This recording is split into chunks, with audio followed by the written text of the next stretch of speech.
ఎడతెరిపి లేకుండా కురుస్తున్న వర్షాలకు నాగర్ కర్నూల్లో చెరువులు కుంటలు ఉప్పొంగి ప్రవహిస్తున్నాయి.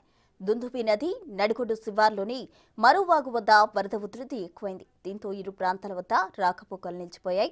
వరద ప్రభావం ఉన్న చోట హెచ్చరిక బోర్డులు పెట్టి పోలీసులు పహారా కాస్తున్నారు. నాగర్ కర్నూల్లోని కేసరి సముద్రం, నాగనూలు చెరువులతో పాటు తెలగపల్లి, తాడూరు, తిమ్మాజిపేట మండలాల్లోని అన్ని గ్రామాల చెరువులు నిండుకుండలా మారి అలుగు పారుతున్నాయి.